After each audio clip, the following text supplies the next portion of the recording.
There is something no one tells you about being the most powerful man in the room. You will never know who is telling you the truth. Never. 20 men sit around your table, nodding at every word you say, raising their glasses to every decision you make, and you know, with absolute certainty, that at least half of them are quietly calculating when to take everything you have. Reed Kincaid lived like that for 8 years. 8 years at the head of the table. 8 years reading every face and trusting none. But in all those 8 years, exactly one person looked him straight in the eye and said exactly what she thought. No games, no calculations, no fear. Not because she was brave, but because she had never learned to be afraid the way everyone around him had learned long ago. She was the cook in his estate. Her name was Nina. And tonight, while he was signing a marriage alliance with the daughter of the Davenport family in front of 20 of Chicago's most powerful men, she was 3 floors below, setting a bottle of wine back on a shelf very gently, pulling a backpack she always kept hidden under the kitchen cabinet, and walking out of his life without a sound. If this story touched you, hit like and share it so more people can hear it. And if you want to follow the next stories, subscribe to our channel, because the best stories always need someone who stays until the end. Nina felt it before she could name it. She was in the wine cellar, the deepest place in Kincaid Manor, where the lights were always a pale gold and the air stayed cool no matter the season. This was where she usually came alone when the manor grew too loud, too full of voices, too full of the footsteps of men moving back and forth as though the floors belonged to them. The wine cellar belonged to no one, and because of that, it belonged to her. She was taking inventory of several bottles for next week's gathering, a small notebook in her hand, her eyes moving over the labels, her mind trying to keep itself occupied. For the past 3 weeks, she had kept telling herself that tonight had nothing to do with her, that the ceremony upstairs was only politics, that whatever she and Reed had shared in the late hours of the night had nothing to do with the name Carolyn Davenport, with the agreement, with the 20 men seated around the oak table calling it the future of the family. She had told herself those things enough times that she had almost believed them. Almost. Then everything went out. Not pain, not the sound of anything breaking or collapsing, just absence. Like when you're listening to a song so familiar you don't even realize you're hearing it anymore, and then all at once it stops in the middle, and the silence after it is louder than any sound. That was what Nina felt. An absence. Something that had always been there, warm and steady, as a second breath running alongside her own, suddenly vanished. She didn't hear applause from upstairs. She didn't hear glasses touching, but she knew. She knew in the way she had always known things, not through words, not through proof, but through something deeper, something she had never been able to explain and had never tried to explain. Nina stood perfectly still for exactly 10 seconds. She counted each beat, a slow, hollow rhythm against the heavy silence of the cellar. 1, 2, 3. Her fingers gripped the wine bottle, cold and unyielding. 4, 5, 6. The label blurred before her eyes, the gold foil losing its luster. 7, 8. She set the bottle back on the shelf with a surgeon's precision so gently that not a single drop trembled inside the glass. By the count of 10, the Nina who had belonged to Kincaid Manor was gone. She moved through the shadows of the back corridor like a ghost, entering the kitchen for the final time. She didn't look at the table where she had shared midnight secrets, nor did she touch the apron hanging behind the door. That was a uniform for a life she was now shedding. Reaching beneath the cabinet, she pulled out the worn backpack she'd kept hidden for 2 years, the only thing that truly belonged to her. She stepped out the back door without a sound. She didn't cry. Tears were a luxury for those who had a safe place to land, and Nina had none. In the rear lot, her old car sputtered to life. She drove out via the service road, turning off her GPS and ignoring her payroll card. She knew the Kincaid machinery too well. Every digital footprint was a trap. With only a roll of cash tucked into a zip bag at the bottom of her pack, she headed north. She didn't look back at the lights of the manor, because for the first time in 14 months, she was truly invisible again. 3 floors above her, in the large room covered in black carpet, Reed Kincaid was standing among 20 captains. The pen was still in his hand. The glass of wine someone had just placed before him still hadn't been touched. All around him, people were talking, shaking hands, nodding to one another in the way of men who had just completed an agreement and wanted to make certain everyone else knew they were satisfied. But Reed heard none of it. He was trying to identify something he couldn't name. The room was still full of people. No one had left, but something had just changed. as though someone had extinguished a light he hadn't known was burning until it went dark. 14 months before the night everything fell apart, Nina Blake didn't know who Reed Kincaid was. That is, she knew his name. Everyone in the manor did. She knew he was the head of the Kincaid family, knew that when he walked into a room every conversation changed its rhythm, knew that men twice her size lowered their voices when they spoke his name, but she had never spoken to him directly. She was the cook. He was the man her food was served to. Between those two positions was a distance no one in this manor ever thought of crossing. Until one night in March, at 1 o'clock in the morning, when Jonas Heath stopped at the kitchen door and told her the boss hadn't eaten all day, that the meeting had ended long ago, but he was still in his study, and that she should bring a tray upstairs to the 3rd floor. Jonas didn't explain anything more. He never explained anything more. He said exactly what needed to be said, not one word beyond it, then walked away as though the story had ended before it began. Nina prepared a simple tray. She didn't know what Reed liked to eat at 1 o'clock in the morning, but she did know that someone who hadn't eaten all day didn't need a feast. They needed something warm that demanded nothing from them. She made a bowl of chicken porridge, added toast, and a glass of water. Simple. She carried the tray to the 3rd floor. The hallway was dark and quiet in the way. Places of power were often quiet at night. Not the quiet of peace, but the quiet of everything waiting. She knocked on the study door. No one answered. She waited, knocked again. Still silence. She pushed the door open. The room was dark. No lights were on. Only the glow from the large window across from her, the streetlights outside casting in just enough light for her to make out the shape of a man sitting behind the desk, his face turned toward the glass, not looking at her, not looking at anything at all in the way of someone who is staring but doesn't truly see. Nina set the tray on the desk. She meant to turn and leave. She had taken barely half a step when she heard his voice. Wait. It wasn't a command. It wasn't the voice of a man used to being obeyed. It was the voice of someone who had sat too long in the dark and needed to hear a sound other than his own thoughts. Nina stopped. "Were you afraid to walk into this room?" he asked, still not turning around, still looking out the window. Nina thought for about 2 seconds. "No," she said. "I was only afraid the food would get cold." Silence. Then a sound from the desk, not quite laughter, but the closest thing to laughter Reed Kincaid had made in many years. She didn't know that then. She would know later. That night, Nina left the room after Reed finished the entire bowl of porridge without saying another word. She thought it would be the only time. But the next night, Jonas stopped again at the kitchen door. Same request, same clipped voice. The boss hadn't eaten. Bring it to the 3rd floor. And the night after that, and the night after that. After about 2 weeks, Nina realized Jonas didn't even need to come down to the kitchen and tell her anymore, because she had already begun preparing a tray at midnight as a habit. And after about a month, Reed stopped waiting for her to bring it upstairs. He came down to the kitchen. No warning, no explanation. He simply appeared at the kitchen door sometime after midnight, pulled out a chair at the corner of the table, and talked to her while she cleaned up or prepared things for the next day. They talked about small things, the weather, a book she was reading, an old film they both happened to like, then about larger things. He told her about his father, the man who had built the Kincaid family into an empire and died without leaving his son a single real relationship beyond power. She listened without offering empty comfort. Only silence and now and then a short, direct sentence placed exactly where it belonged. The kind of sentence no one around him would dare say because they were too busy calculating which words might benefit them. The kitchen became the only place in the manor where Reed allowed himself not to be the boss. There was the smell of food instead of the smell of leather and ambition. There was warm yellow light instead of the white light of the meeting room. There was Nina, who looked at him and saw a tired man instead of a name people either feared or wanted to use.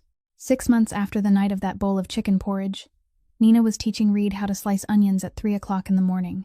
It was one of those nights when he came down to the kitchen later than usual, his eyes carrying that familiar look of a man who had spent too long in his study with too many numbers and too few answers. She didn't ask what was wrong.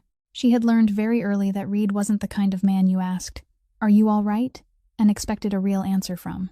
He was the kind of man who would speak when he was ready, and if you were patient enough not to ask, he would say more than you ever expected. That night, he didn't want to talk. He wanted to do something with his hands. So when Nina began preparing ingredients for the next day, He pulled a chair closer to the kitchen counter and said, "Teach me." Nina looked at him as though he had just said something in a foreign language. Then she handed him a knife and an onion and said, "Keep your hand steady. Cut from the top down. Don't press. Let the knife do the work." Reed Kincaid, the man before whom 20 captains weighed every word in meetings before speaking, was standing in the kitchen at 3 a.m, holding a knife and cutting an onion like a student in his first cooking class. He did it wrong. Of course he did it wrong. He pressed too hard. The blade slipped, and half the onion shot off the board, rolled across the kitchen floor, and came to rest at the foot of the spice cabinet. Both of them bent down to pick it up. And that was when everything changed. Not in the way it happens in films, with music swelling, with light falling at just the right angle, with someone speaking a line full of grand meaning. It was only 2 people bending down to pick up half an onion from a kitchen floor, their heads nearly touching, and when they both lifted their faces at the same time, their eyes were less than a handspan apart. Nina saw his eyes from a distance she had never seen them before, and in those eyes there was no power, no calculation, none of the coldness everyone in the manor had grown used to. There was only exhaustion, and something else, something softer, farther away, something he had hidden too carefully and for too long, so long that perhaps even he had forgotten he was hiding it. She didn't know how long she looked at him. Maybe 2 seconds, maybe longer, but when they both stood upright again, with half the onion still lying on the floor and neither of them picking it up and neither of them saying a word, she knew, and he knew too, that this thing, whatever it was, had crossed a line they both knew should never be crossed. They didn't kiss that night. They didn't touch. Reed set the knife down on the counter, sat back in the chair, and stayed silent for a long time. Then he spoke, his voice low and slow, as though he was speaking more to himself than to her. "For 8 years now, everyone who talks to me wants something. A position, a privilege, a guarantee. They laugh at the right moment, nod in the right place, and I've never known which of it was real." He looked at her. "You're the only person in 8 years who's talked to me without wanting anything at all." Nina leaned back against the counter. She stayed silent for a moment too. Then she told him, not because he asked, but because for the first time in a very long while, she felt that someone would listen without looking at her with pity. She told him she had grown up in foster care, that when she was little, she had lived with different families, and none of them had lasted long. No one ever explained the reason clearly.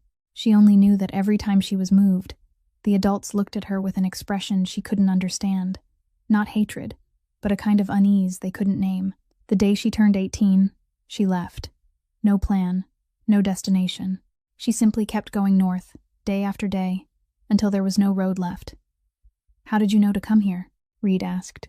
"I didn't," Nina said. "I just stopped when someone gave me work. Ruth McAllister, the head housekeeper. Was that someone?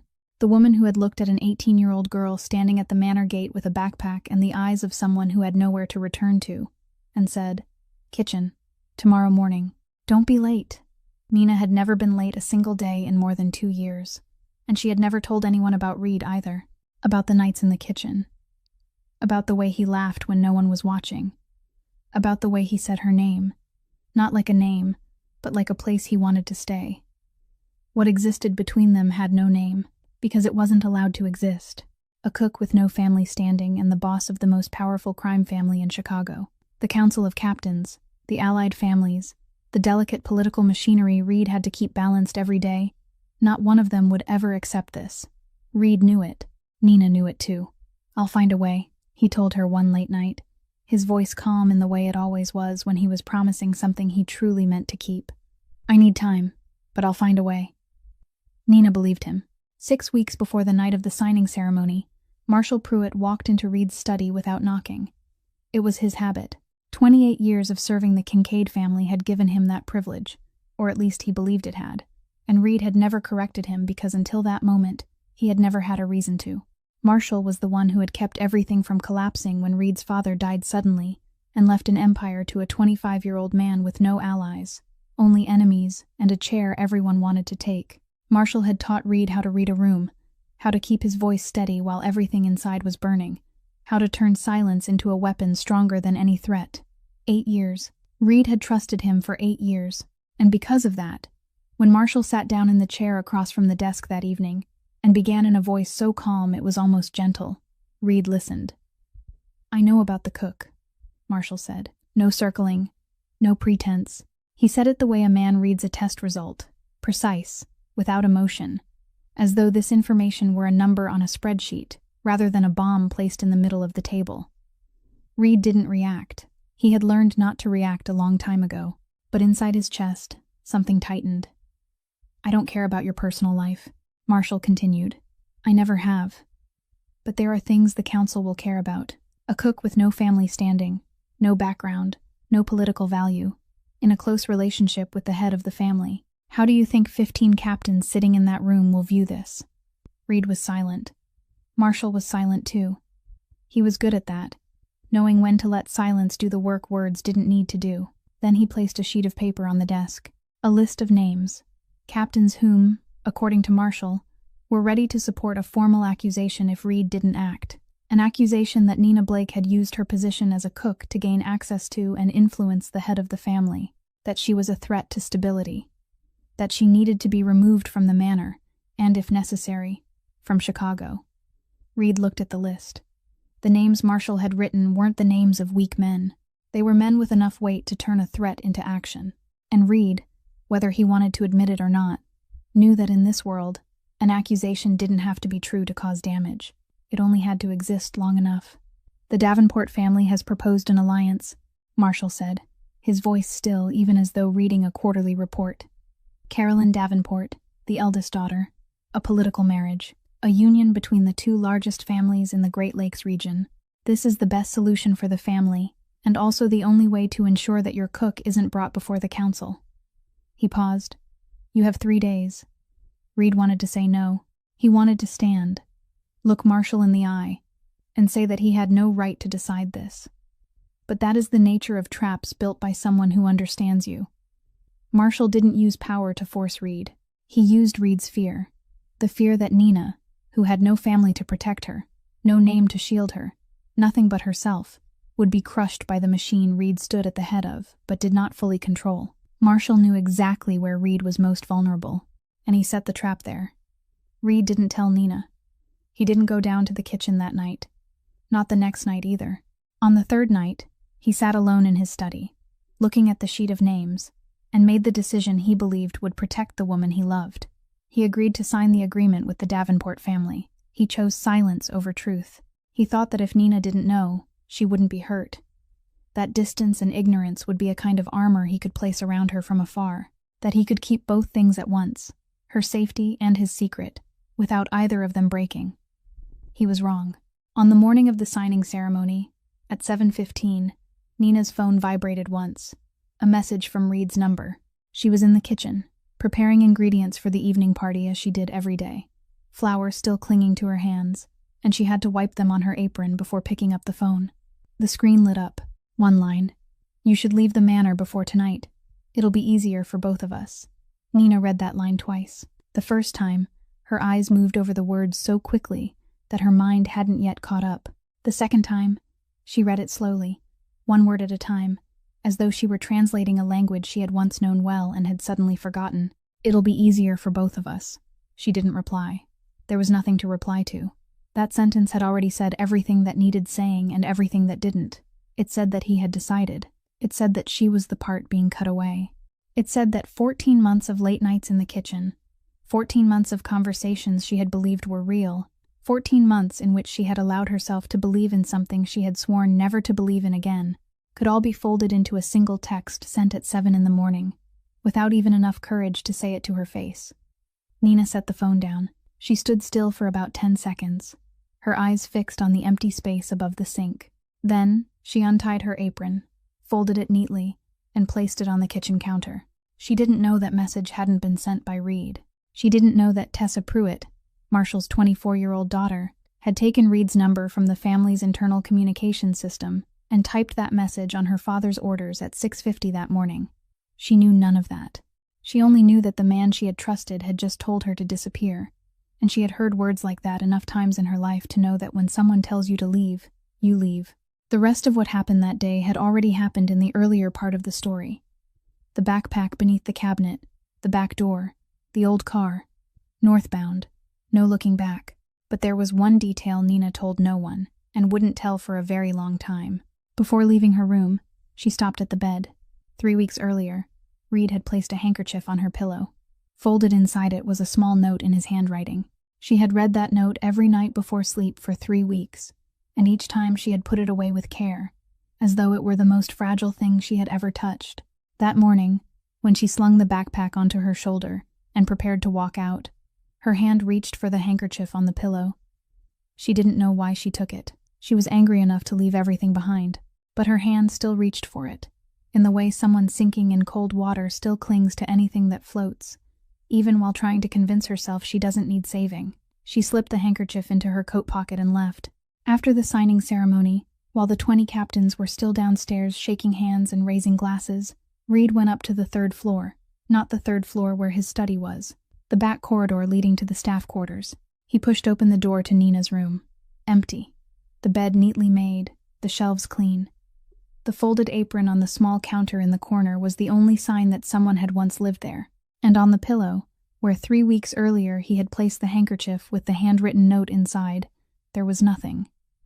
She had taken it with her. Everything else she had left behind. Her work clothes were still folded in the drawer. Her spare shoes were still beneath the bed, but the handkerchief had gone with her. Reed stood in that doorway for a very long time. Downstairs, the manor was still celebrating. Music drifted upward through the wooden floors, threaded with laughter and the sound of glasses touching, the sounds of people satisfied with an agreement they believed was a victory.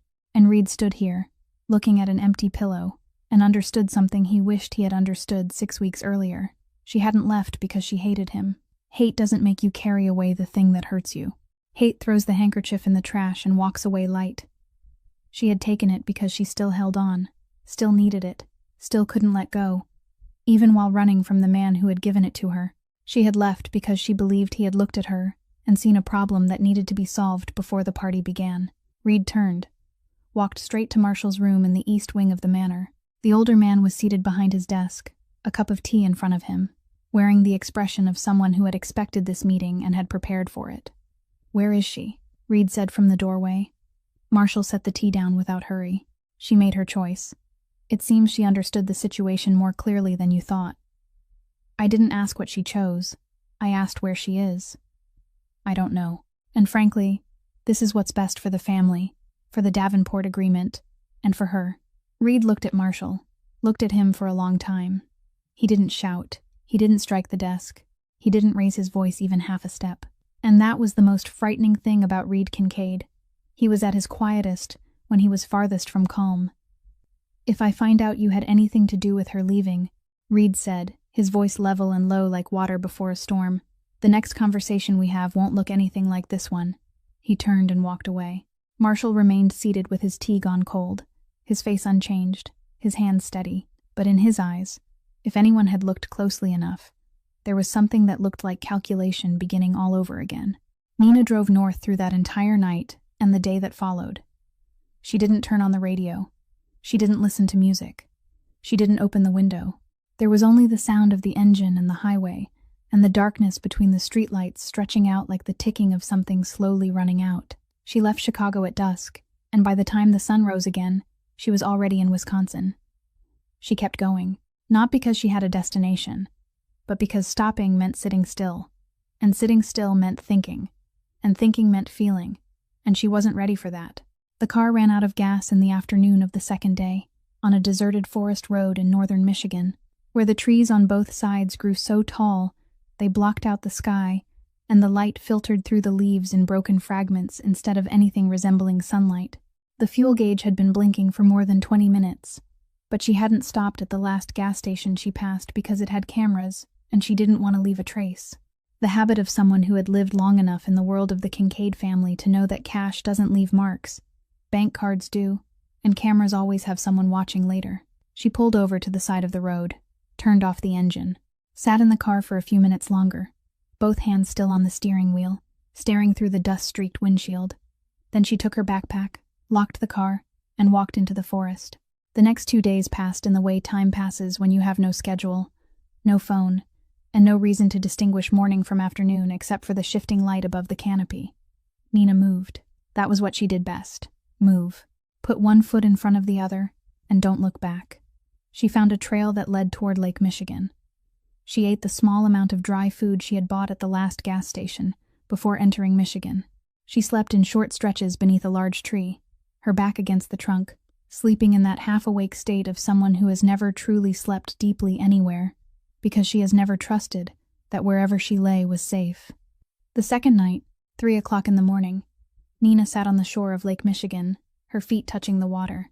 The water was so cold she could feel each toe going numb, but she didn't pull her feet back. The cold was the only thing she could feel clearly right now, and she needed to feel something, anything, because everything else inside her was empty.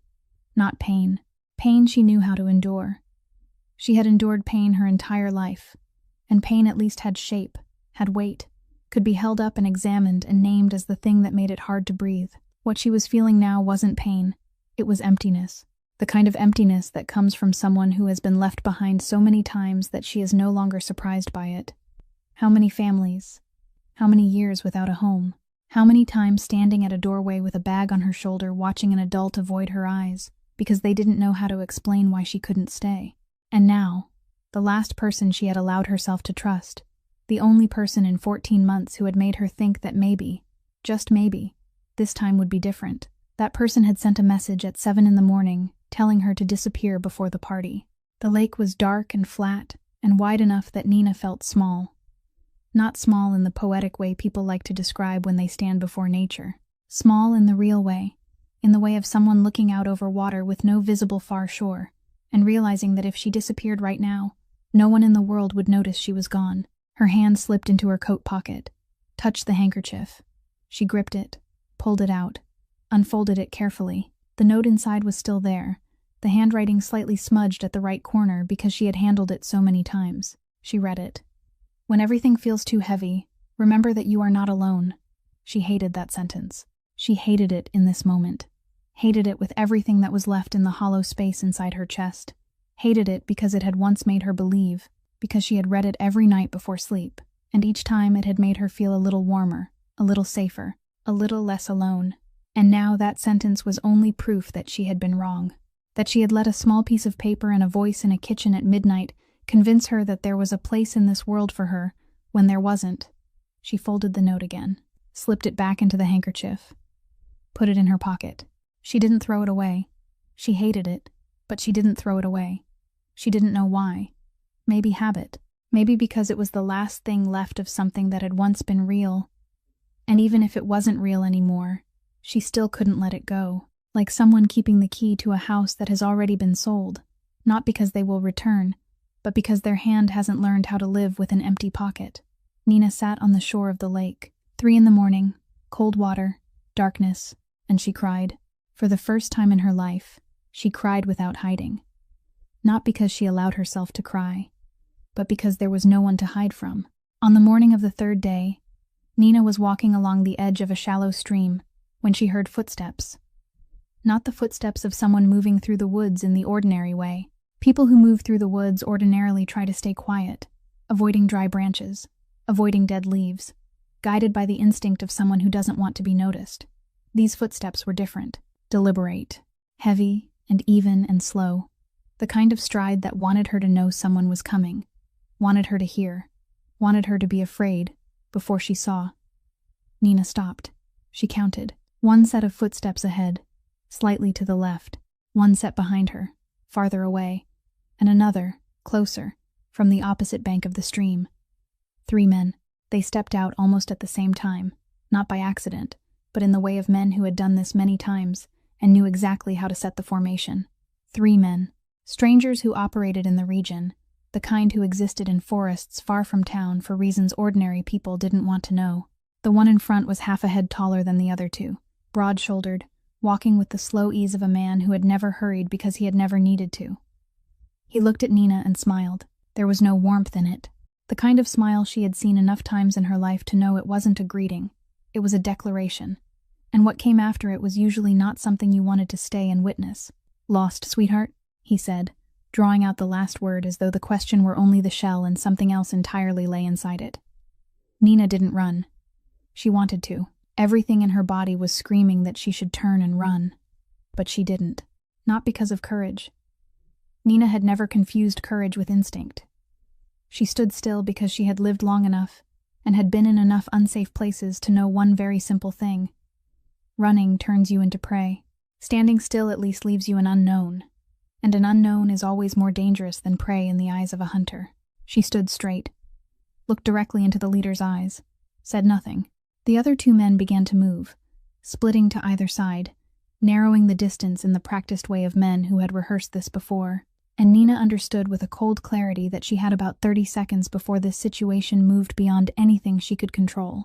The gunshot cracked from the eastern edge of the woods.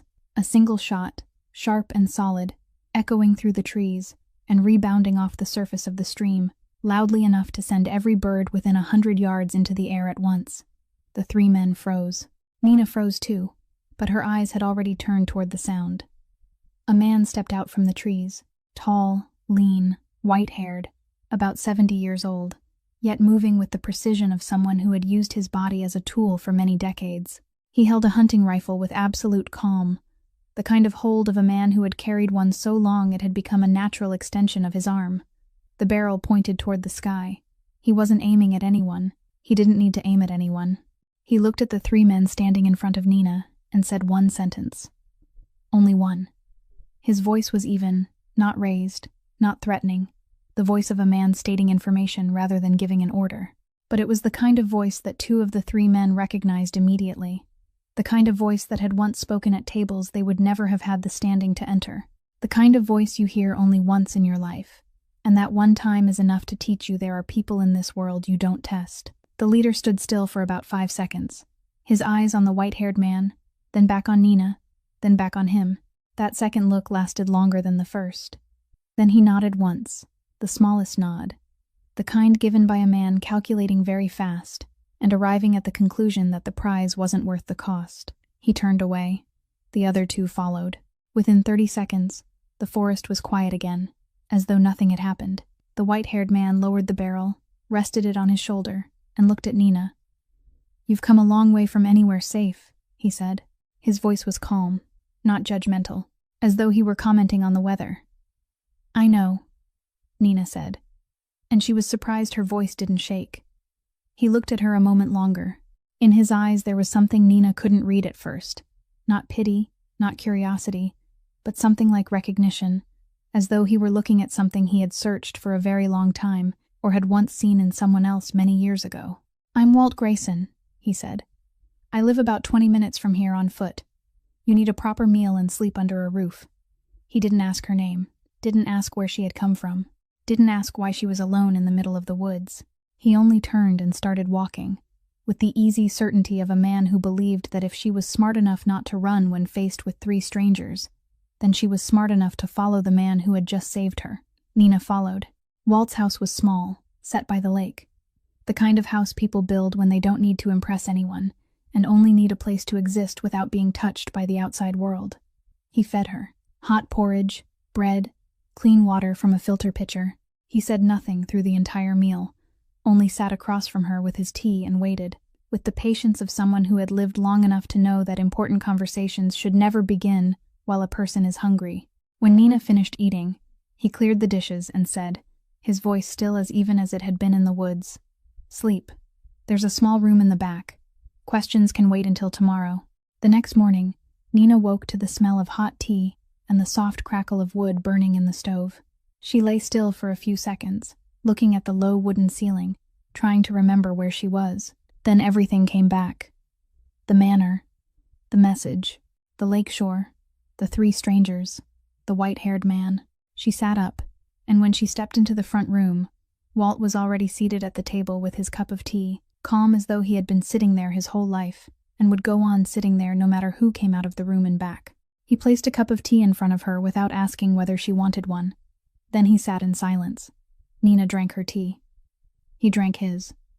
The silence lasted, but it wasn't heavy. It was the kind of silence between 2 people who both knew the conversation would come when it needed to come, and neither of them was in a hurry. At last, Walt set down his cup, looked at her, and spoke. "I once knew someone who had eyes like yours." Nina looked at him. "Not the color," he said. "The way they look, as if they're reading something behind the words. behind the smile, behind the handshake. Most people look at the face in front of them and see what that person wants them to see. You look and see what they're hiding. Nina said nothing for a moment. Then she spoke, slowly, one word at a time, as though this was the first time she had ever said it aloud. I've always known when people are lying, since I was very small. Not because they look away or because their voice changes.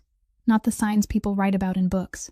I just know, as if their words are one layer, and beneath that layer is another one, and I always see the one underneath first.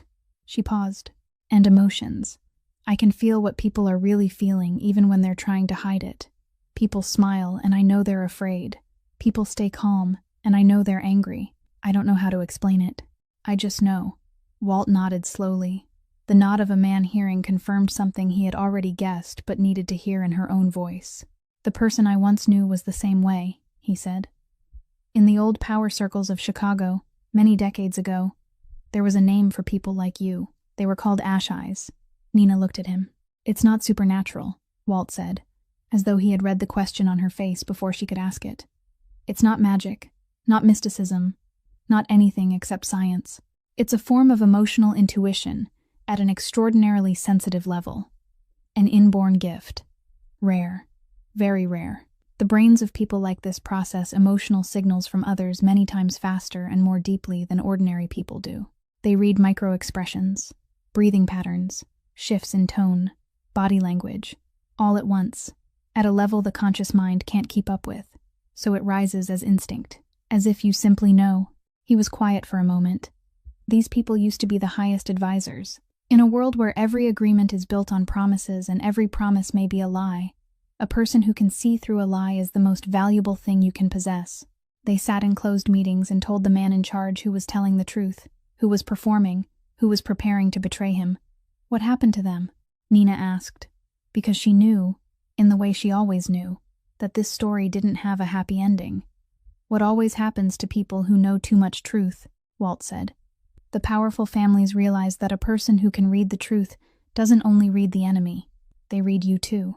They see every dirty arrangement you hide, every promise you don't keep, every alliance you build on deception. And that's more dangerous than any weapon. He looked out at the lake through the window. They were eliminated, one by one. Not all at once, not loudly.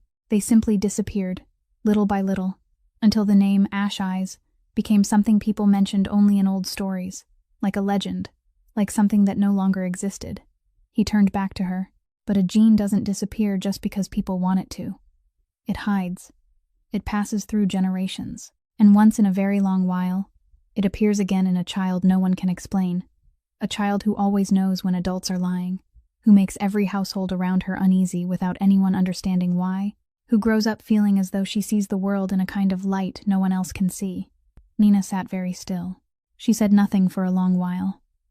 She thought about all the years she had lived without understanding why she was different, why she always knew, why she always saw, why the people around her were uneasy and could never explain the reason. Can you teach me to control it? She asked. That's why I asked you to stay, Walt said. In the weeks that followed, Nina learned, not how to gain a new skill, but how to understand what she had always had. Walt taught her how to tell the difference between her own emotions and the emotions she was reading from other people. Because that was the line which, if left unmarked, would drown her in a sea of feelings that weren't hers while making her believe they were. She learned slowly. She learned well, and through that process, there was one thing she didn't want to admit, but couldn't deny. No matter how hard she tried, no matter how many walls she tried to build, the bond between her and Reed was still there. Faint, distant, but there. Like a very low radio frequency, she couldn't switch off, no matter how far she turned the dial. And in the quiet nights by the lake, when she sat alone on the wooden dock watching the water, she felt the thing she didn't want to feel. He was looking for her. While Nina was learning how to understand herself on the shore of Lake Michigan, in Chicago, Reed Kincaid was tearing apart everything he had built over 8 years in order to find her. He began the very night he discovered her room was empty. Jonas was the first person he called, and the order was only 3 words. Find her. Jonas didn't ask who, didn't ask why. He simply nodded and got to work, because that was how Jonas Heath functioned. Receive the order, carry it out, ask no questions whose answers wouldn't change the action. Reed used every resource he had. The family's network stretched across the entire Great Lakes region, from Chicago to Milwaukee to Detroit. Dozens of connections in small towns, at truck stops, in bars along the highway, places ordinary people passed without noticing, but where the Kincaid family had eyes and ears everywhere. He called, he gave orders, he waited, and information began to come back. But it was wrong. Not wrong in the sense that no one knew anything. Wrong in the sense that someone was deliberately sending him in the wrong direction. A captain in the Western Territory reported that someone had seen Nina's car outside Milwaukee, heading toward Madison. Reed sent men to Madison. Nothing. Another captain reported that a young woman matching her description had rented a room at a motel near the Indiana border. Reed sent men to Indiana. Nothing. The third lead pointed south, in the exact opposite direction, and when Jonas checked it, the source turned out to be a man connected to a Captain Marshall Pruitt had dined with privately 2 weeks earlier. Reed sat in his study at 3 o'clock in the morning, staring at the map on his desk with red marks across every location already searched, and he understood. Someone inside the family was blocking him. Not by accident, not through incompetence. Deliberately, systematically, and with enough authority to coordinate several captains into reporting false leads at the same time. He knew it was Marshall. He knew in the way you know when you look at a painting and recognize the brushstrokes. You don't need a signature to know who made it. But knowing and proving are two different things. And in this world, accusing the family's highest advisor without hard proof was no different from shooting yourself in the foot. So Reed didn't accuse him. He kept searching. And the manor began to talk. Rumors spread the way rumors always spread in places of power. Fast, distorted, and repeated by people who lacked imagination, so they had to invent simple explanations for things they didn't understand. The boss abandoned his new bride to chase after a cook. The boss had been bewitched. The cook had used her position to get close to power. Small stories were told in hallways, in parking lots, in late-night calls between captains, and each time they were retold, another invented detail was added, while the truth sank farther away beneath layers of lies. Carolyn Davenport, who by the terms of the agreement should by now have been Reed's wife, said nothing publicly. She moved through the manor with the self-possession of someone watching very carefully and speaking very little. And that made Reed respect her, even though he had no time to say so. On the 15th day, Jonas came to Reed's study with information he delivered in a flatter tone than usual. The tone Jonas used when the news was bad enough not to need any extra emotion. Marshall had met privately with the 4 most senior captains over the past week. The contents of those meetings had not been recorded officially, but Jonas had his own sources, and those sources reported that Marshall was proposing something very specific. That Reed Kincaid was no longer stable enough to lead the family, that his decision to abandon everything in pursuit of a cook was proof of lost control, and that the family needed someone to hold temporary authority until Reed recovered. Reed listened. He said nothing for about a minute. A minute is a very long time when you are sitting across from Reed Kincaid waiting for him to react. Jonas stood still and waited, because he knew Reed wasn't silent because he had nothing to say, but because he was deciding. And when Reed decided, everything afterward moved very fast and did not turn back. "I'm handing temporary operational authority to you," Reed said. Jonas looked at him. "Not to any captain," Reed said. "To you. I don't trust anyone else in this family right now, and I won't pretend that I do." It was a decision that broke every order of things. A bodyguard does not take command. That wasn't how any family in history operated, and Reed knew that. And he also knew that this decision would hand Marshall more ammunition, more proof to support the claim that the boss had lost his mind. But Reed knew something else too. Out of the 20 men he had sat at a table with for 8 years, Jonas Heath was the only one who had never wanted his chair. And in this world, that was the closest thing to loyalty a man could find. "Are you sure?" Jonas asked, not with doubt in his voice, with the voice of a man wanting to be certain that the one giving the order had seen every consequence and was still choosing to go forward. Reed looked at Jonas. "If I lose her, what am I keeping the family for?" Jonas said nothing. Then he nodded. One single nod, firm and clean. The nod of a man who didn't need to hear anything else. Reed stood up. He left the manor that night alone, with one car and a new direction that this time had not come from any captain. It came from the owner of a small bar in a lakeside town, the only contact in the network who wasn't under Marshall's influence.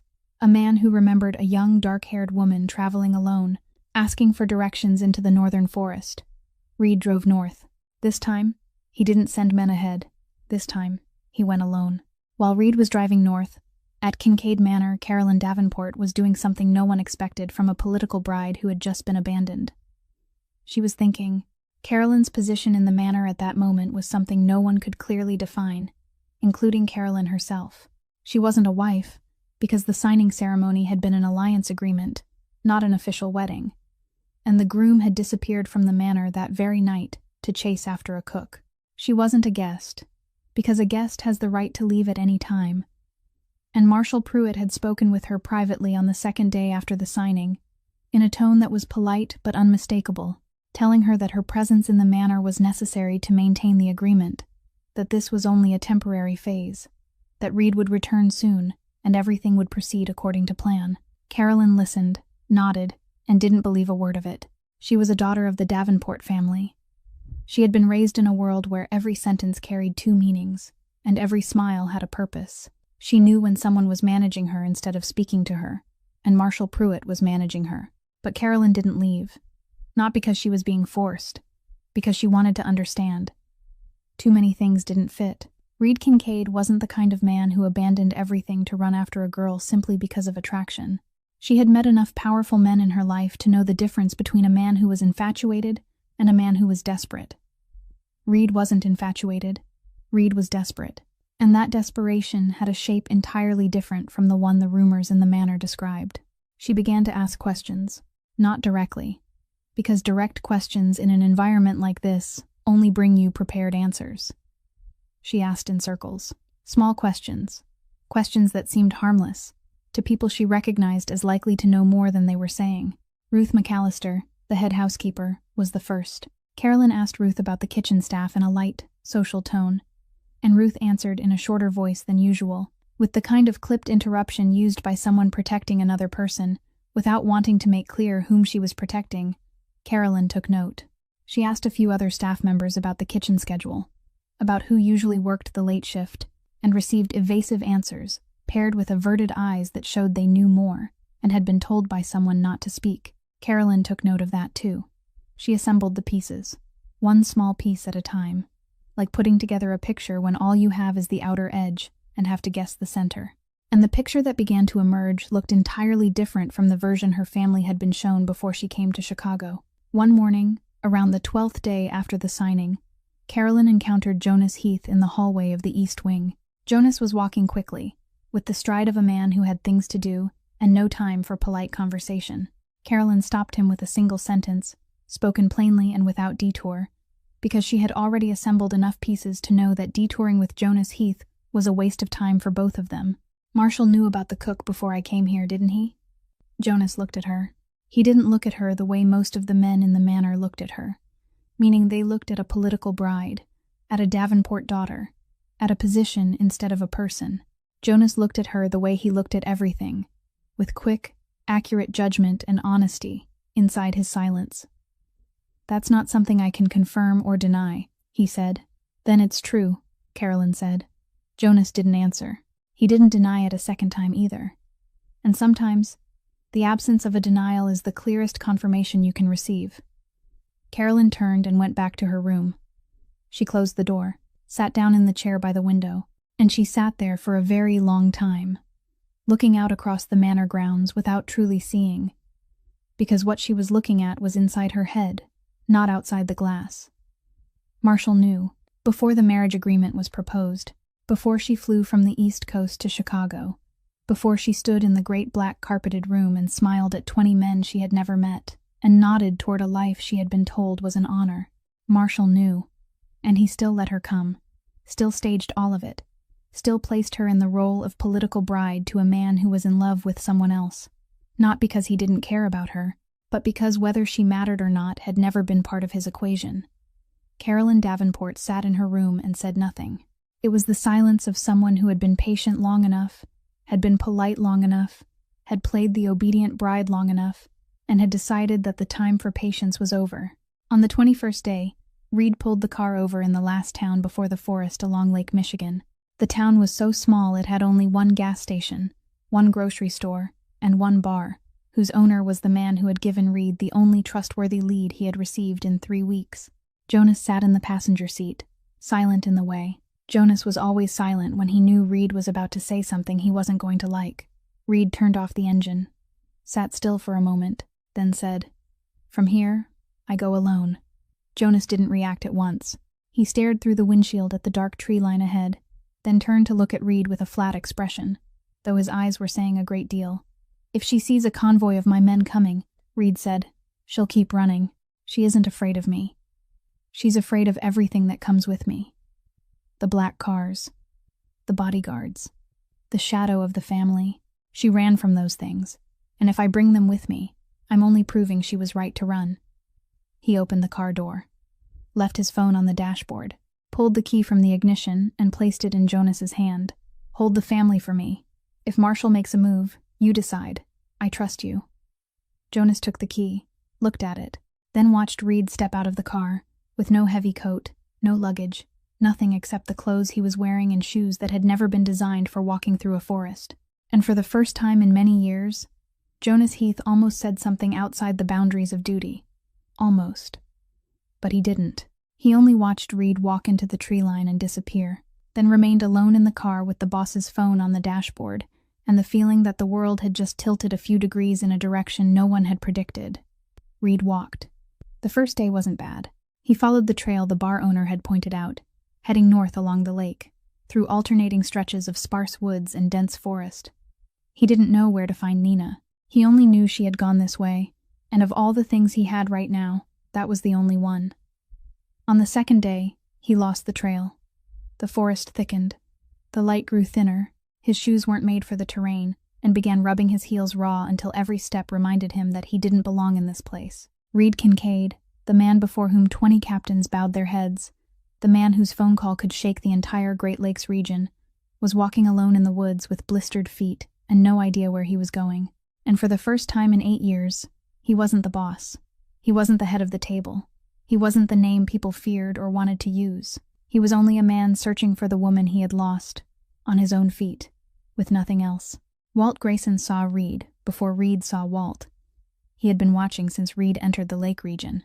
20 years of living in these woods had taught him to recognize every unusual movement, and a man dressed like the city, wandering through deep forest, was unusual by every definition. He didn't approach at once, he observed. He watched the way Reed moved, the way he stopped at every fork, and chose a direction not by map or compass but by something else, by instinct, by feeling, by the way a man moved when he was completely lost and still refused to turn back. He found Reed on the afternoon of the second day, sitting on a fallen tree beside an old trail, motionless, his hands hanging at his sides, his head slightly bowed, his eyes lowered to the ground without truly seeing it. He wasn't crying. Reed Kincaid didn't cry, but there was something worse than crying on his face. Exhaustion.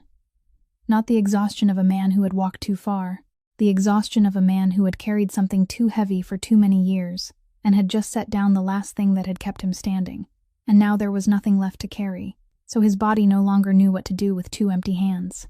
Walt walked over and sat beside the fallen trunk, about an arm's length from Reed. He said nothing. He took a bottle of water from his pack and placed it between them. Reed looked at the bottle, then at Walt, then picked it up and drank. They sat in silence for a long time. The forest moved around them, birdsong, whined through the leaves, water running somewhere in the distance, the sounds of a world that didn't know and didn't care that 2 men were sitting on a fallen tree in the middle of it. At last Walt spoke. "She's at my place." Reed looked up. In his eyes there was something Walt had seen many times in his life, in many different people, and yet it had never lost its weight no matter how many times he had seen it. Hope, the kind of hope carried by a man who had prepared himself for the worst and was suddenly told the worst had not happened. "But you don't get to see her today," Walt said. Reed opened his mouth. Walt raised a hand. "You need a bath, you need food, and you need to sit down and write out everything you want to say to her. Write it, by hand, on paper." "I can say it to her directly," Reed said. "No," Walt said, calm but firm in the way of a man who wasn't arguing but stating a fact. "You can't, because when you stand in front of her, you'll say the wrong thing. Powerful men always say the wrong thing when they're afraid. They're used to giving orders, used to controlling things, used to arranging the world to suit themselves. And when they stand before the person they can't order, can't control, and can't arrange, they panic, and they say the wrong thing. Write it down. Write until every sentence is true. Then I'll give it to her. Walt brought Reed back to the house, fed him, let him wash, let him rest. Then he placed a stack of blank paper and a pen in front of him, and stepped out onto the porch to sit with his tea, leaving him alone with the small room and the yellow light and the thing Reed feared most in the world, the truth he would have to write out in his own hand. Reed wrote through the night. He wrote the first version, read it back, and tore it up. Wrote the second, read it back, tore that up too. The third was longer, closer to what he wanted to say, but something was still missing. Something still sounded more like an explanation than the truth, and he tore that one up as well. The fourth, he wrote near dawn, when his eyes were blurred and his hand was aching and he no longer had enough strength left to arrange the words beautifully. And that was exactly when the letter became real, because the truth usually only appears when you're too tired to keep pretending. The letter was written on white paper with a black ballpoint pen, the handwriting slanting to the right, in the way of a right-handed person writing quickly, the strokes clear in the first lines, and then growing smaller and closer together toward the end, as though the writer were afraid of running out of paper, or running out of courage before finishing. There was no date, no opening greeting, only her name, Nina. He didn't begin with an apology. He began with the truth. I won't apologize first, not because I don't regret what happened, but because you deserve to hear the truth before anything else, and I want to give you what you deserve instead of what is easier to say. 6 weeks before the signing, Marshal Pruitt came to my study. He knew about us. He gave me a list of captains, and said that if I didn't agree to the marriage alliance with the Davenport family, he would bring you before the council, with the accusation that you used your position to gain access to power. I looked at that list and saw names with enough weight to turn a threat into reality. He gave me 3 days. I agreed. I agreed because I believed it was the only way to keep you safe. I agreed because I had trusted Marshall for 8 years, and I didn't realize in time that that trust had become a trap. I agreed, and I didn't tell you. That's something I have to live with. I made a decision alone that should have been ours. I chose to keep you in the dark and called it protection, when in truth it was fear. I was afraid that if I told you the truth, you would stay and fight. And I was afraid that fight would crush you, because you have no family, no shield, nothing except yourself. I was wrong. Not wrong because the outcome was bad.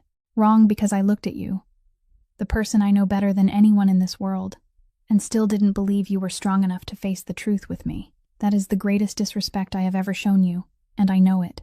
Now comes the part I need you to read slowly. The message you received that morning, the one telling you to leave the manor before the evening, I didn't send it. I didn't write it. I didn't know it existed until I went back to your room and found it empty.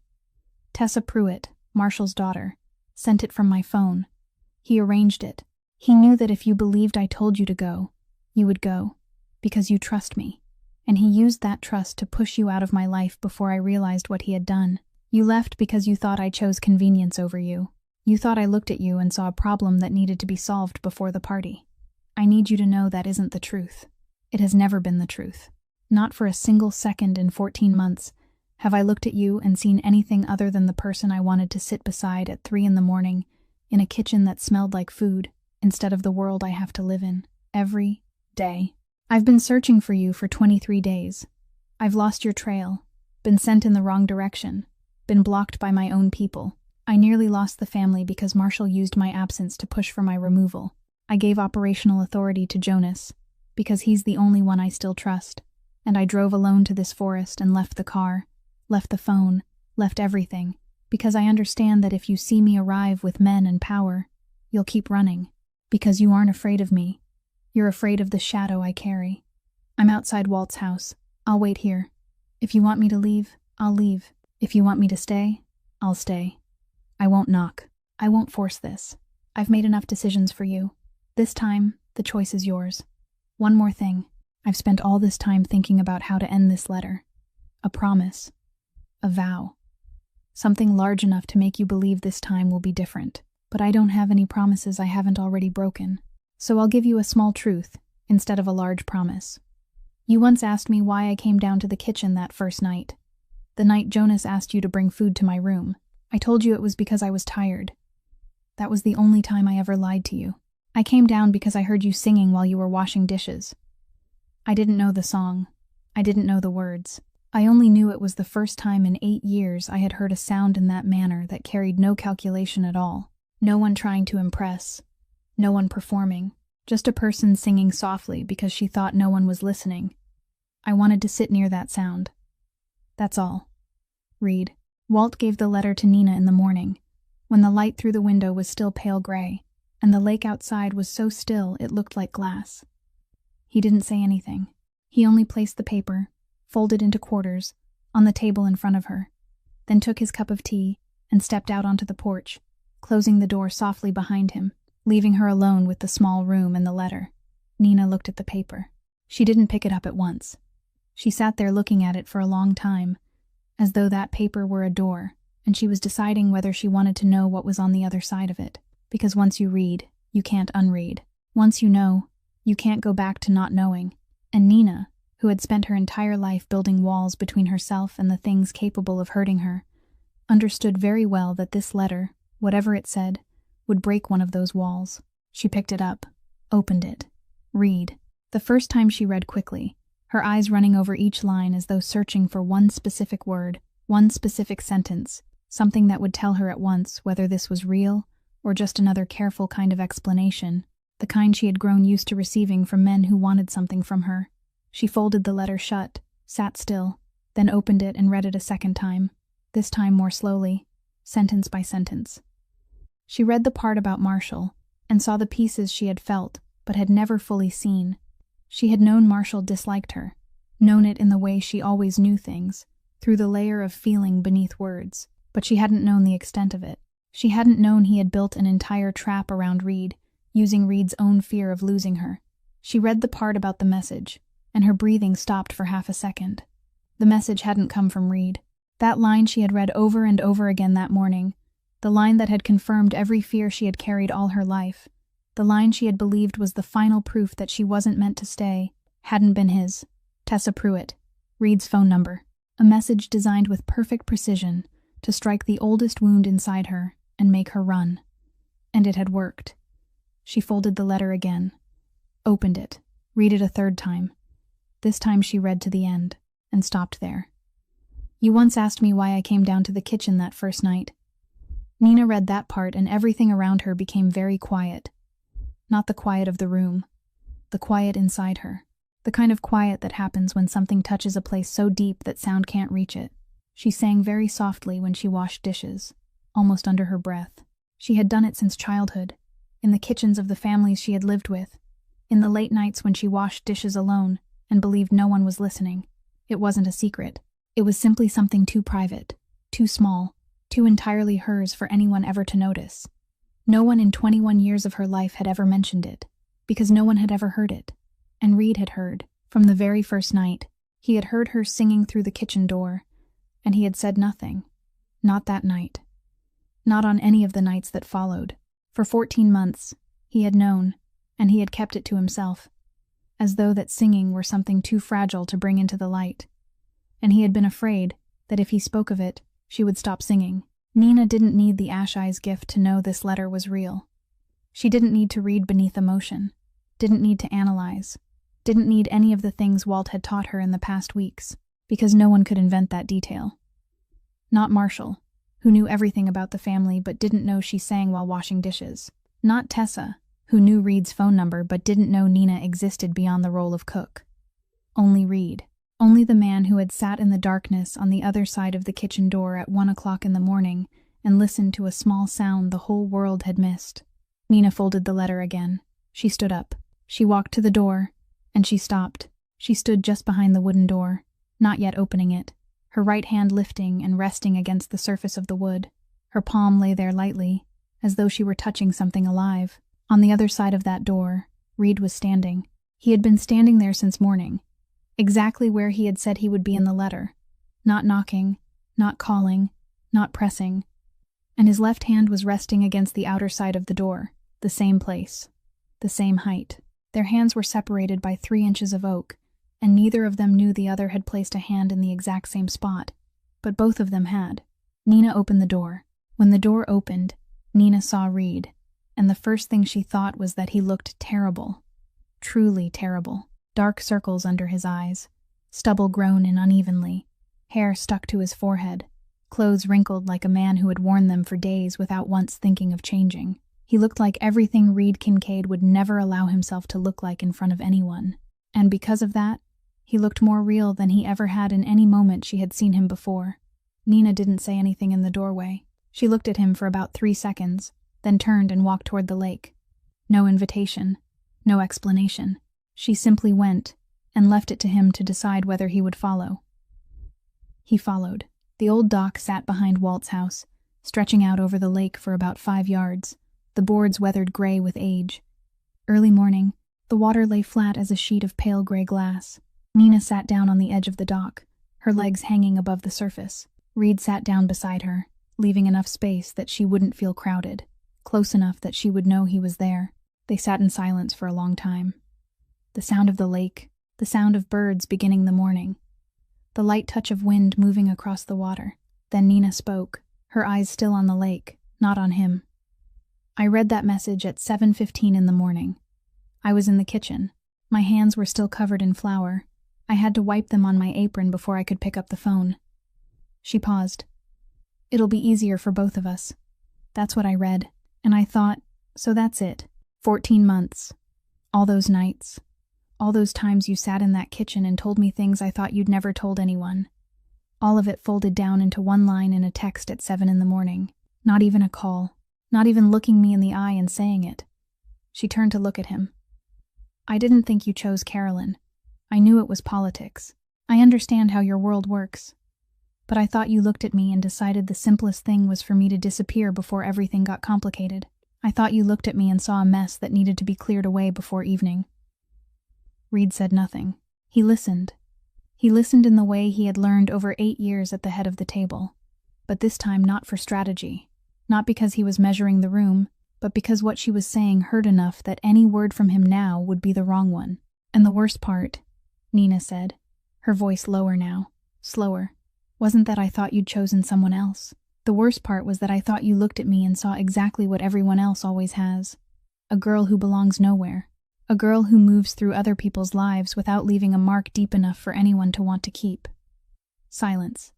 The lake reflected the gray sky without adding any color of its own. Reed spoke slowly, his voice low. Not the boss's voice. Not the voice of a man used to controlling boardrooms. But the voice of a man trying to say the right thing and knowing that if he said the wrong one now, everything would be lost. I didn't send that message, and I have never looked at you and seen a problem. I looked at you and saw the only person in 8 years who made me want to become better than the man that Chair requires me to be. He stopped. But I was wrong, and you deserve to know exactly where I was wrong, he told her, not by repeating what the letter had already said, because she had read it, but by telling her the things the letter couldn't hold fully enough. He told her about the 23 days, about the false leads Marshall had arranged, and how every false lead meant another day of not knowing where she was, whether she was safe, whether she was still alive. He told her about the 15th night, when Jonas had reported that Marshall was pushing to remove him, and he had been forced to choose between going back to hold the family together or continuing to search for her. He told her that he had given authority to Jonas and kept driving, because when he looked at the question, keep the family or find you, the answer had been so clear it hadn't required thought. He told her about the day he left the car and the phone behind in the last town, because he understood that she feared the shadow he carried, not the man himself. Nina listened. She listened in the way she always had, completely, without interrupting, without surface reaction, simply receiving and sorting everything underneath. Why didn't you tell me from the beginning? She asked. About Marshall, about the ultimatum, about all of it. Reed was silent for a very long time. The lake before him was wide and still, and he looked at it as though the answer might be somewhere under the surface. Because I thought silence would protect you, he said at last. I've spent my whole life in a world where keeping secrets is how you keep people alive. The less someone knows, the safer they are. That's the rule I've been breathing for 8 years. And I applied it to you without stopping to think that you aren't a captain. You aren't an enemy. You aren't someone who needs to be managed. You're the woman I love, and you didn't need to be protected by darkness. You needed the truth. I forgot that, And I paid for it with 23 days of not knowing where you were." Nina looked out over the lake. He watched her looking out over the lake. Morning had grown brighter. The pale gray along the horizon was slowly warming toward gold. "I'm sorry," Reed said. "Not the kind of sorry meant to make you forgive me quickly. I'm not asking for forgiveness. I just want you to know that I understand where I failed, and the kind of apology I'm offering is the kind I'll have to prove with every day I have left, not with what I say today." Nina didn't answer right away. She sat on the old dock, her legs hanging above the water, her eyes on Lake Michigan in the morning as the light slowly changed from gray to pale gold. And she didn't forgive him. Not yet. But she didn't stand up and walk away either. She sat there beside him on the dock, and let the truth they had both spoken lie between them on the old boards, uncovered, unarranged, simply there. And for this moment, that was enough. 3 days after that morning on the dock, Reed and Nina returned to Kincaid Manor. Not through the back door, not at midnight, through the main gate, in broad daylight, when the morning sun was falling straight over the stone road leading into the grounds and everyone in the manor could see. Jonas was waiting at the gate. He gave a single nod when he saw Reed, the short nod of a man who had finished the task of keeping everything standing, and was now ready to return authority to the one meant to hold it. Ruth McAllister stood on the front steps. Nina saw Ruth before Ruth saw her, because Ruth was looking toward the gate with the look of someone who had looked that way every day for 3 weeks, every morning and every evening, waiting for something she feared might never come back. Then Ruth saw Nina. She went completely still. Entirely still. Her right hand gripped the doorframe, her knuckles gone white. Her face held no expression, not because she felt nothing, but because she was feeling too much for her face to know what to do with it. Nina crossed the yard, followed the stone path, climbed the steps, stood in front of Ruth. Ruth opened her mouth. No sound came out. She closed it, opened it again, and one single sentence, her voice breaking on the second word, spoken with everything that 23 days of waiting had laid on her shoulders. "I thought you were dead." Then Ruth pulled Nina into her arms. It was the way older people hug, not letting go. Both arms tightened hard around Nina's shoulders as though she were afraid that if she loosened her grip, Nina would disappear again. Ruth's shoulders were shaking. She said nothing else. She didn't need to. Nina stood inside that embrace and let herself be held, and for the first time in a very long while, she felt the thing she had spent her whole life searching for, without knowing that was what she was searching for. The feeling of someone being afraid to lose her. Reed watched the two of them from behind. He didn't say anything, but the way he looked at them, the way his shoulders lowered a little, the way his eyes softened when he saw Nina in Ruth's arms, said more than any words he could have spoken. An hour later, the manor's large meeting room. 15 captains sat around the long oak table, the same table where 3 weeks earlier they had raised glasses to the Davenport Agreement. The air was completely different now. No wine, no smiles, only the strained waiting of men who knew that what was about to happen would shift the balance of power, and each of them was calculating where he ought to stand. Reed stood at the head of the table. He didn't sit. When Reed Kincaid stood while everyone else sat, that was a sign everyone who had spent enough time in the family understood. This wasn't a meeting. This was a judgment. "Marshal Pruitt," Reed said, his voice even, low, and precise as a paper knife. 6 weeks before the signing, he came to my room with a list of captains he claimed were prepared to support an accusation against a member of the manor staff. That list was staged. The number was inflated. The ultimatum was designed to force me into one decision only. He paused, looked around the table. On the morning of the signing, a message was sent from my phone number to the person Marshall wanted removed. I didn't send that message. Tessa Pruitt sent it, under her father's instruction, and in the 23 days that followed, while I searched for the person that message had driven away, Marshal Pruitt directed at least 3 captains to provide false information to obstruct me, while also approaching senior captains to propose removing me from leadership. The room stayed silent. Marshal Pruitt sat on the eastern side of the table, between 2 captains whose loyalty he had spent years carefully building. His face didn't change. Reed continued, his voice still flat, and finally, evidence gathered by Jonas Heath during my absence shows that Marshal Pruitt shared internal family information with outside parties in order to protect his personal position in the event that I was removed.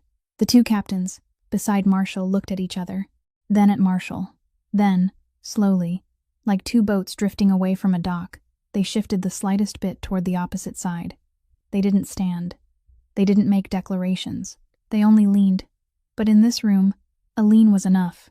Marshall's faction broke apart not with an explosion, but with the sound of chairs moving a fraction of an inch. But Marshall Pruitt wasn't a man who surrendered in silence. He had lived 61 years in this world, and 28 years inside this family, and he had not built his career by bowing his head when cornered. He had built it by always holding one final card. "You think I was afraid of that girl because she was a cook with no family standing?" Marshall said, his voice so calm it was cold, his eyes fixed directly on Reed. "I was afraid because she's exactly like your mother."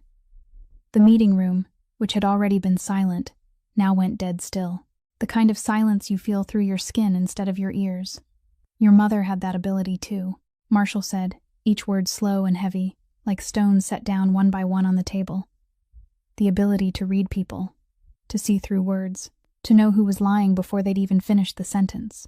Your father knew. Your father used that ability for 20 years. Every meeting, every agreement, every alliance. She sat beside your father and told him who was pretending and who was real. She was his most valuable weapon." Marshall stopped.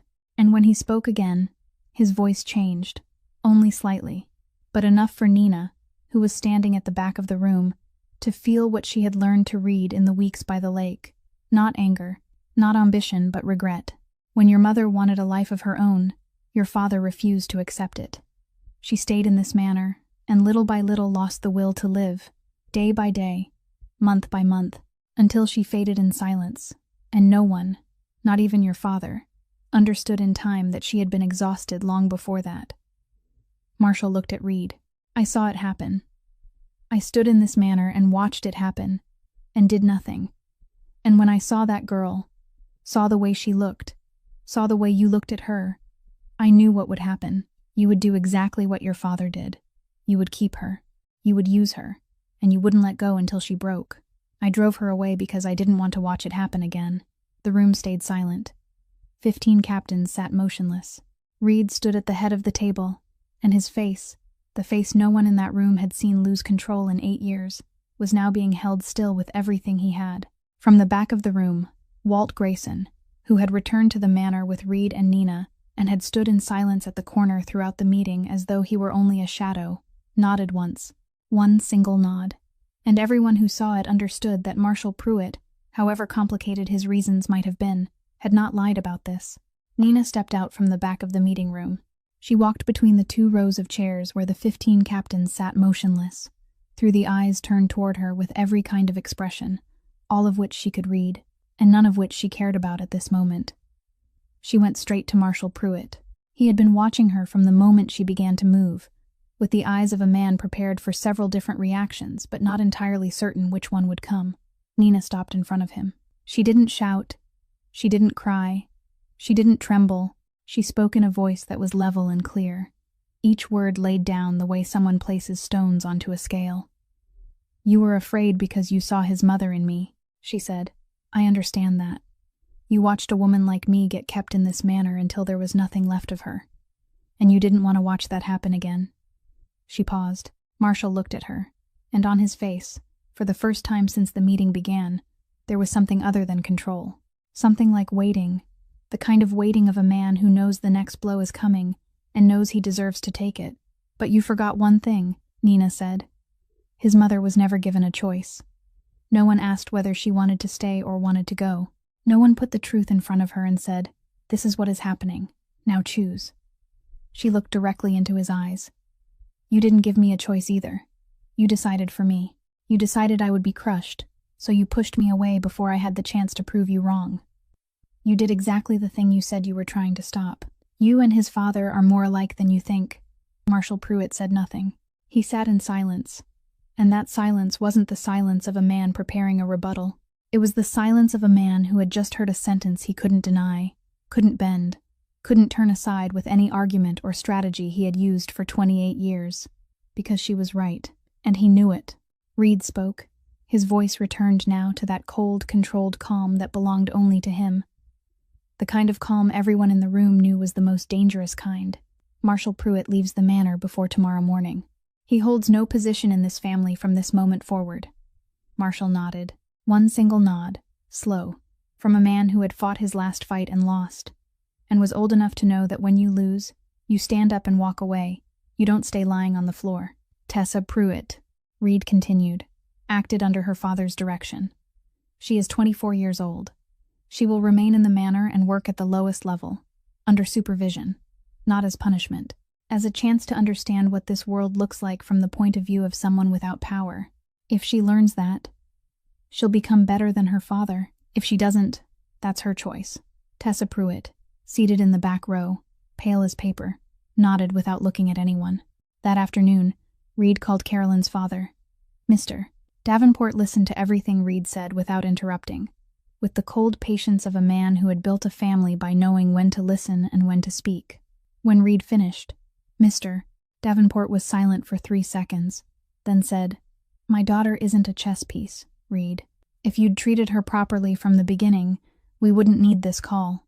"You're right," Reed said, "and I owe her an apology in person, not over the phone." Silence. Then Mr. Davenport said, "Good, that's enough." Carolyn sought out Nina that evening, when Nina was sitting in the small room Ruth had prepared for her, not the old room in the staff quarters, but a room on the second floor, a room for someone who stayed, not someone who served. Carolyn stood in the doorway with her back straight and the clear gaze of someone who had prepared carefully for this conversation and wouldn't allow herself to misspeak by even one word. "I didn't know about the relationship between the two of you," Carolyn said, "but I'm a daughter of the Davenport family. I've been taught how to read a boardroom since I was 15 years old. I know how to ask questions. And I didn't ask. I was pleased to be the bride without checking whether the ticket was real. That wasn't innocence." Nina looked at her, looked long enough to read, and what she read wasn't falseness, wasn't calculation, but the hard honesty of someone saying something they didn't enjoy saying but knew had to be said. "Sit down," Nina said. "There's coffee if you want some." Carolyn sat. They talked. Not long, not easy, not comfortable, but honest. And when Carolyn stood to leave about 40 minutes later, they weren't friends, but they were two people who had looked each other in the eye and spoken the truth. And in this world, sometimes that was rarer and more valuable than friendship. Earlier, when Reed had stood at the head of the meeting table and declared, in a voice clear and needing no one's approval, that Nina Blake would remain beside him, not because of family standing, not because of politics, but because she was the woman he chose and he would not explain that choice to anyone in the room, there had been a silence that lasted about 4 seconds. Then, from the far end of the table, where Jonas Heath stood leaning against the wall with his arms folded as he always stood through every meeting, the least talkative man in Kincaid Manor dropped his arms and began to clap. Not the kind of applause that is polite, light, and formal. Real applause. Firm. Steady. The applause of a man who had waited a very long time to hear exactly what he had just heard. A few captains looked at Jonas in surprise, because in 8 years they had never heard Jonas Heath make any sound louder than a short sentence. Then one more person began to clap. Then another. Then Ruth McAllister, standing in the doorway of the meeting room, began to cry openly and did not care in the least who saw. 8 months after the night in the meeting room, Kincaid Manor was still Kincaid Manor. The same walls, the same stone path, the same large kitchen on the first floor, where the smell of food was still the first thing you noticed when you stepped inside. But what lived within it had changed. Reed didn't appoint a single advisor to replace Marshall. He built a new council, smaller, made up of 5 people, chosen not for bloodline or years of service, but for one criterion only, whether they were willing to tell him the truth when he was wrong. Walt Grayson agreed to join under one condition, which he stated plainly in their first meeting. "I'll tell you when you're wrong. You won't like it. But you'll listen. If not, I'll go back to the lake." Reed nodded. "I'll be counting the days," Walt said, and he stayed. Ruth McAllister was officially appointed manor manager, a position she had in practice held for years but had never been recognized with ink on paper. When Jonas read the appointment aloud to her, Ruth stood in the middle of the kitchen, still holding a dishcloth, and cried, openly, without hiding, with the complete indifference of someone who no longer cared what anyone thought about her crying. The young trainee beside her looked startled, but Nina only smiled and kept kneading dough, because she was used to Ruth crying at important moments and knew it was how Ruth loved, loudly, clearly, and without asking permission.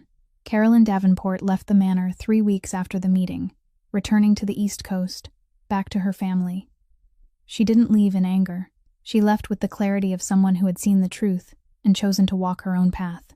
Before she went, she stopped at the kitchen door and said to Nina, "If he does something stupid again, call me. I know how to deal with powerful men who think they're always right." Nina almost smiled. Almost. Tessa Pruitt stayed at the manor. She worked at the lowest level, cleaning rooms, sorting laundry, the kind of work she had never imagined doing when she was the daughter of the chief advisor. She didn't complain. She didn't speak much to anyone. She simply worked, day after day, with the expression of someone working through something inside that needed time to finish. A few months later, Nina received a message from Tessa's number. Not an apology, just an address. A small cafe on the outskirts of Chicago that Nina had once mentioned in the kitchen, in passing. In a conversation she hadn't thought anyone was paying attention to. Tessa had remembered. Nina didn't reply, but she didn't delete it either. She kept it. And sometimes, when she scrolled through her messages, she would pause on it for a second, then move on, with a small nod in her mind that no one else could see. One late afternoon, 8 months and a few days after the signing night, Nina was in the kitchen, alone. The window was open.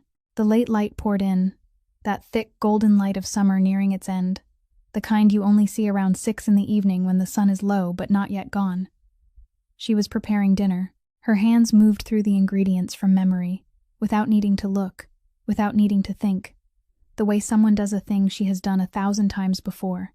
And she sang, very softly, almost under her breath, the song she always sang when she thought she was completely alone, a song without a name, without fixed words, just a melody she had carried since childhood, from the kitchens of houses she had never stayed in long enough to call home.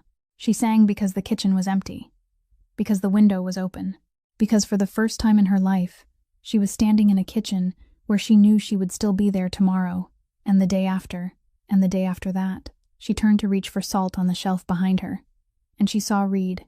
He stood leaning against the kitchen doorway, arms folded, silent. She didn't know how long he had been there. His eyes were on her with an expression she had learned to read over the past 8 months. Not the expression of a boss, not the expression of the head of a family, but the expression of a man listening to the one sound he wanted more than any other in the world. Nina stopped singing. "Don't stop," Reed said. Nina looked at him.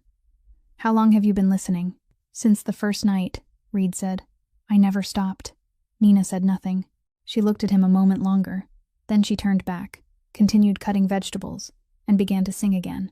Not softer, not louder, just singing, in the way she had always sung. But this time she knew someone was listening, and she didn't hide. Reed stayed where he was. The late light fell through the kitchen window, laying a pale gold over both of them. And the kitchen held the smell of food cooking, and there was a very soft song, and the quiet of someone listening, and no one asked whether she was happy, because the answer was already there in the song she no longer hid. If this story touched you, please press like and share so more people can hear it. Tell us how you feel about Nina and Reed's story in the comments so we can hear what is in your heart. Because every comment you leave is the greatest motivation for us to keep telling new stories every day. If you want to follow more stories, please subscribe to our channel, because the best stories always need someone who stays until the end. We wish all of you watching this video good health, a joyful life, and peace each day. Goodbye, and we will see you in the next video.